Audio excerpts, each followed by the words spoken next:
Hello बच्चों, आप सभी का स्वागत है हमारे चैनल एनसीईआरटी ट्यूटोरियल हिंदी पर। और यहाँ पर आज हम डिस्कस करने वाले हैं क्लास 9th अर्थशास्त्र के अध्याय नंबर 1 को। यानी पहला जो अध्याय है, पहला अध्याय कौन सा है? पालमपुर गांव की कहानी।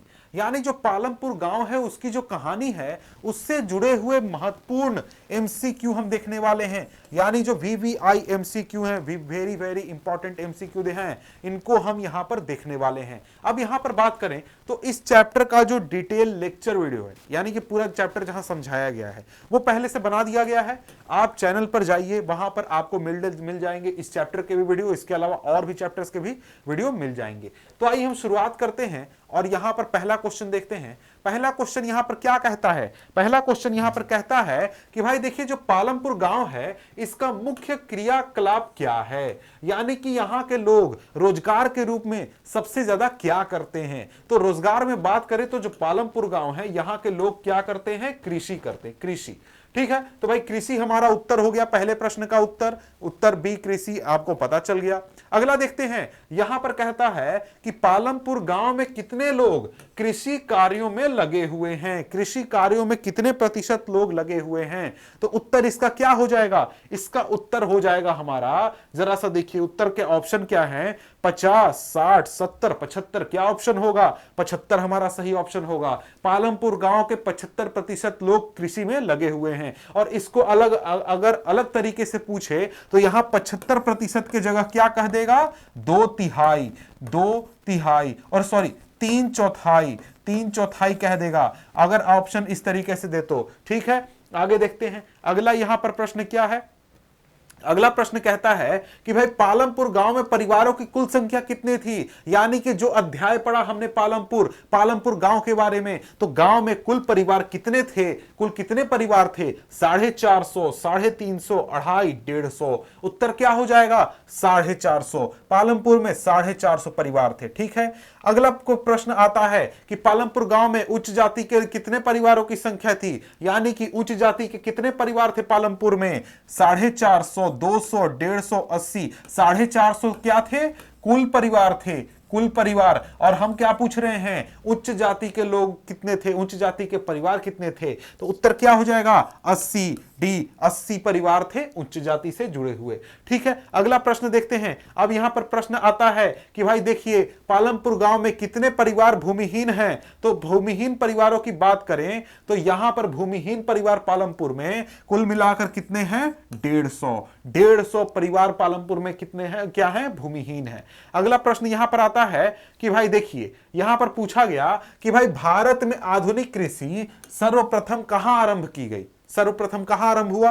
या फिर इसको एक और तरीके से पूछा जा सकता है कि भाई जो आधुनिक कृषि है या फिर जो हरित क्रांति है उसका लाभ भारत के किस इलाके को सबसे ज्यादा मिला? तो यहां पर उत्तर क्या हो जाएगा? ए नंबर, पंजाब, हरियाणा, पश्चिमी उत्तर प्रदेश। तो ये जो इलाके हैं यहां पर अगर आप जाइएगा तो यहां पर जो पैदावार होती है वो देश के दूसरे इलाकों के मुकाबले काफी ज्यादा होती है। और ये जो इलाके हैं यहां पर खेती के मामले में बहुत ज्यादा विकास देखने को मिला है। ठीक है, अगला प्रश्न देखते हैं। अगला प्रश्न यहां पर कहता है कि भाई देखिए, अगला प्रश्न क्या कहता है? कृषि, पशुपालन, वृक्षारोपण, मछली पालन, खनन इत्यादि किस प्रकार की क्रियाएं कहलाती हैं? कौन सी क्रियाएं हैं? चतुर्थक, तृतीयक, द्वितीयक या फिर प्राथमिक? तो आपको पता है कि ये कैसी क्रियाएं हैं? ये प्राथमिक क्रियाएं हैं। प्राथमिक क्रियाएं का मतलब क्या होता है? वैसी क्रिया जिसमें कि हम जो आप हमारे आसपास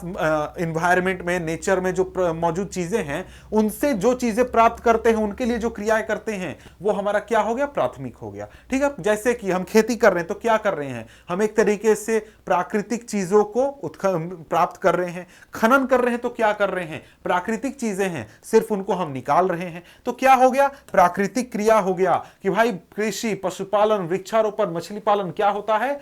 प्राकृतिक क्रिया हो, सॉरी प्राथमिक क्रिया होता है। ठीक है, अगला प्रश्न आता है, यहां पर बात करें तो पालमपुर जो गांव है इसमें से कितनी प्रतिशत जनता खेती पर आश्रित थी? भाई कितनी प्रतिशत जनता? तो इस तरीके का सवाल हमने ऊपर भी देखा था। उत्तर क्या होगा? 75% जनता, यानी कि 3/4 आबादी। ठीक है, अगला प्रश्न देखते हैं। अगला प्रश्न की बात करें तो पालमपुर गांव में परिवहन के कौन कौन से साधन उपलब्ध हैं? कौन कौन से साधन उपलब्ध हैं? बैलगाड़ी थी क्या?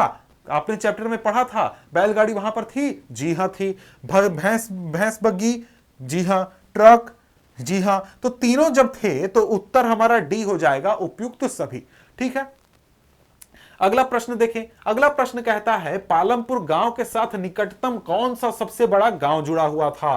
कौन सा गांव था? शाहपुर, रायगंज, शोलापुर, गोपालगंज। तो ये हमने देखा था कि यहां पर क्या होगा, यहां पर हमारा रायगंज सही उत्तर होगा। रायगंज जो था वो पालमपुर गांव के साथ निकटतम सबसे बड़ा गांव मौजूद था। ठीक है, यहां पर अब यहां पर बात करें तो यहां पर पूछ रहा है पालमपुर गांव में इनमें से किनके घर मिट्टी और फूस के बने हुए थे? किनके घर बने हुए थे? तो क्या उच्च जाति के भूस्वामियों के बने हुए थे? नहीं, उनके तो यार पक्के के बने हुए थे। तो फिर यहां पर मिट्टी और फूस के किसके घर थे? बड़े व्यवसायियों के थे क्या? नहीं भाई, उनके पास पैसा है, मिट्टी और फूस के घर क्यों बनाएंगे? ठीक है, 2 हेक्टेयर से अधिक वाले भूमि वाले किसानों के घर क्या? नहीं, उनके पास भी तो पैसा है, थोड़ा ही है लेकिन है। अनुसूचित जाति दलितों के घर? जी हां, डी ऑप्शन क्या हो जाएगा? सही हो जाएगा। तो यहां पर हमारा यह प्रश्न भी हो गया। अगला प्रश्न देखते हैं। अगला प्रश्न कहता है पालमपुर गांव में हाई स्कूल की संख्या कितनी थी? तो यह प्रश्न बहुत ही आसान है कि भाई पालमपुर गांव में हाई स्कूल संख्या 1 थी। ठीक है, अगला प्रश्न देखते हैं। अगला प्रश्न यहां पर कहते हैं कि भाई पालमपुर गांव में इनमें से क्या मौजूद नहीं था? क्या नहीं था? आपने अध्याय पढ़ा है, तो क्या वहां पर प्राथमिक विद्यालय था? जी हां था, ये तो था। राजकीय प्राथमिक स्वास्थ्य केंद्र था? जी हां, ये भी था। ठीक है, चलो आगे देखते हैं। रेलवे स्टेशन था क्या? रेलवे स्टेशन तो नहीं था भाई। पालमपुर हमने पढ़ा तो वहां पर हमें रेलवे स्टेशन तो नहीं मिला, यह हमारा सही उत्तर हो जाएगा। और पता चल जाएगा कि भाई रेलवे स्टेशन पालमपुर गांव में नहीं है। ठीक है भाई, अगला प्रश्न आता है पालमपुर की गांव की कहानी में करीम कौन है? करीम कौन है भाई? एक भूमिहीन श्रमिक है, एक बड़ा किसान है, एक कंप्यूटर का शिक्षक है, या एक डॉक्टर है? उत्तर बहुत ही आसान है कि भाई करीम जो है वो एक कंप्यूटर का शिक्षक है। ठीक है, अगला प्रश्न देखते हैं। अगला प्रश्न यहां पर देखें तो क्या पूछता है? उत्पादन की कितनी इकाइयां होती हैं? उत्पादन की कितनी इकाइयां होती हैं? हमने अध्याय में पढ़ा था उत्पादन की 4 इकाइयां होती हैं। ठीक है, अब यहां पर 4 इकाइयों की बात कर रहे हैं तो इनको भी देख लेते हैं 4 इकाइयां कौन कौन सी होती हैं। अब यहां पर देखें तो उत्पादन के लिए 4 इकाइयां होती हैं। ये होती हैं क्या? भूमि, मजदूर, पूंजी और उद्यमी, यानी कि लैंड, लेबर, कैपिटल, एंटरप्रेन्योर। ठीक है, यहां पर लैंड मतलब जमीन, लेबर मतलब जो लोग काम करते हैं, कैपिटल मतलब पैसा, एंटरप्रेन्योर मतलब एक व्यक्ति जो दिमाग लगाकर क्या करता है, कोई बिजनेस या फिर धंधा बैठाता है। ठीक है, अगला प्रश्न देखें। अगला प्रश्न यहां पर कहता है इनमें से उत्पादन का संगठन इकाई में कौन नहीं आता है? कौन नहीं आता है भैया? अभी तुरंत हमने 4 देखे, तो क्या भूमि आया था? जी हां आया था। पूंजी आया था? जी हां आया था। श्रम आया था? जी हां आया था। डेयरी आया था क्या? नहीं भाई, डेयरी तो नहीं आया था। डेयरी ऐसा थोड़ा है कि भाई आपको अगर कोई धंधा बैठाना है तो उसके लिए डेयरी आपको लगाना होगा, नहीं। तो ये हमारा सही उत्तर हो गया, डेयरी नहीं था उत्पादन का हिस्सा, यानी कि उत्पादन की इकाई नहीं थी।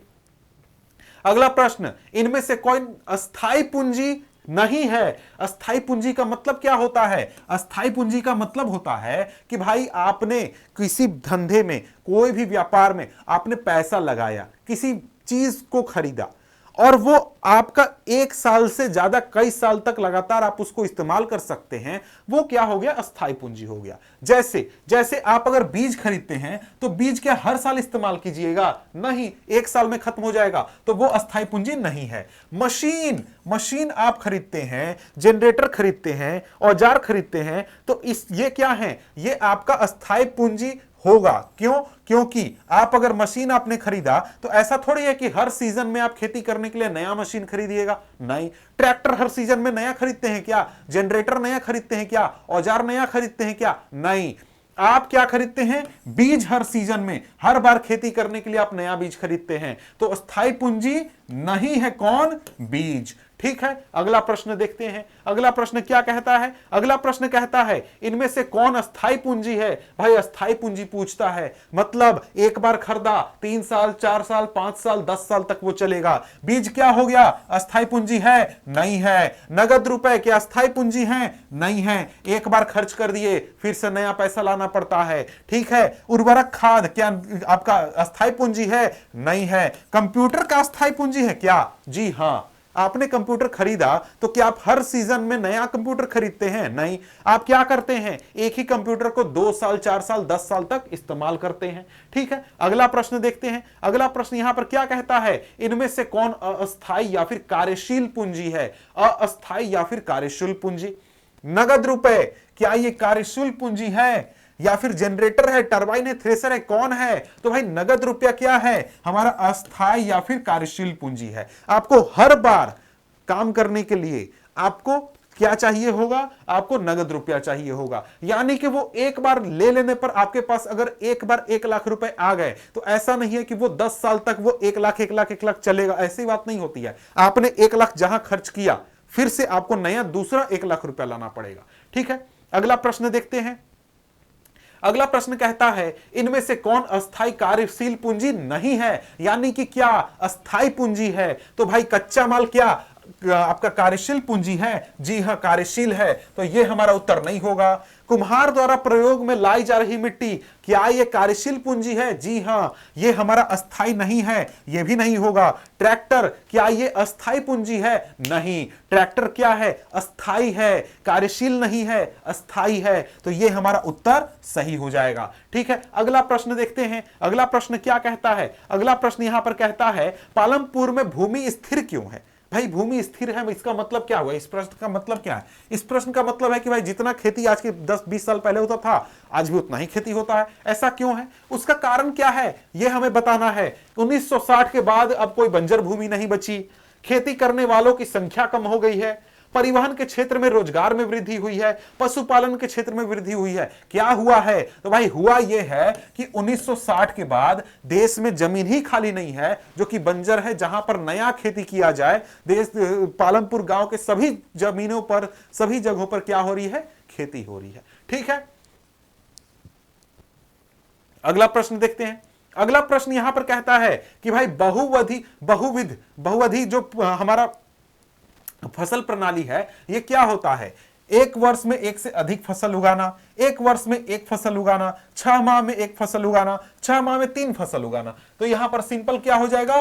पहला, यानी कि एक वर्ष में एक से अधिक फसल उगाना। ठीक है, अगला प्रश्न देखते हैं। अगला प्रश्न कहता है आधुनिक कृषि विधि क्या है? आधुनिक कृषि विधि, आधुनिक का मतलब क्या हो कह समझते हैं? भाई नया तरीका। नया तरीका क्या है कि हम लोग क्या करेंगे? नए नए बीज, अच्छी क्वालिटी के बीज लाएंगे, उर्वरक लाएंगे, कीटनाशक डालेंगे, पूरा ट्रैक्टर वगैरह सब चीज लगाकर खेती करेंगे स्टाइल से एकदम। तो क्या हो गया? हमारा बी ऑप्शन सही हो गया। आधुनिक कृषि क्या हो गया? B option. HYV सीड्स, उर्वरक, कीटनाशक, सारी चीजें।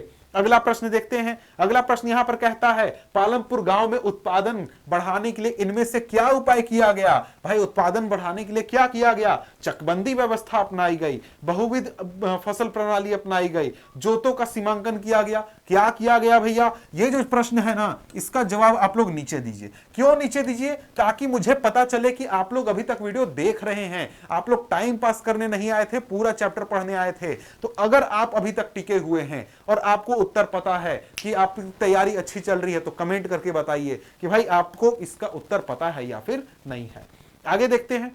आगे यहां पर देखते हैं। आगे हमारा अगला प्रश्न, अब यहां पर बात है कि भाई पालमपुर गांव में श्रम की व्यवस्था कहां से होती है?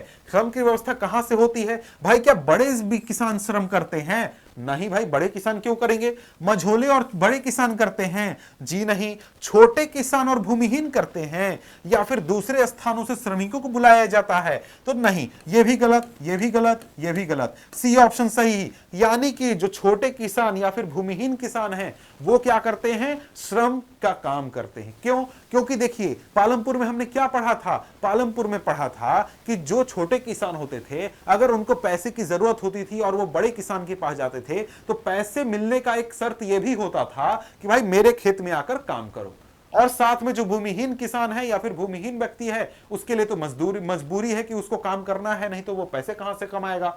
ठीक है, आगे देखें तो अगला प्रश्न यहां पर कहते हैं कि भाई जो सविता थी हमारे कहानी में, जो कौन सी कहानी, पालमपुर की कहानी, यहां पर सविता को ऋण कहां से मिला, लोन कहां से मिला, डाला से, तेजपाल सिंह से, किशोर से, मिश्री लाल से। तो भाई तेजपाल सिंह से उसको क्या मिला था, लोन मिला था। ठीक है, अगला प्रश्न देखते हैं। अब यहां पर एक और चीज जान लीजिए कि भाई डाला कौन है, एक भूमिहीन श्रमिक है, तेजपाल सिंह कौन है, एक बड़ा किसान है, किशोर कौन है, खेतीहर मजदूर है, मिश्री लाल कौन है, एक व्यवसायिक किसान है। ठीक है भाई, और यहां पर पैसे लेने कौन आया था, सविता आई थी। ठीक है, अगला प्रश्न देखते हैं। अगला प्रश्न यहां पर कहते हैं, अगला प्रश्न क्या है कि भाई देखो सविता को तेजपाल सिंह ने किन शर्तों पर ऋण दिया, किन शर्तों पर लोन दिया, 50% की दर पे, 40 की दर पे, 24, 15, किस दर पे, तो सही उत्तर होगा क्या, 24% की दर पे। ठीक है, अगला प्रश्न देखते हैं। अगला प्रश्न यहां पर कहते हैं कि भाई पालमपुर गांव में डाला इनमें से कौन है।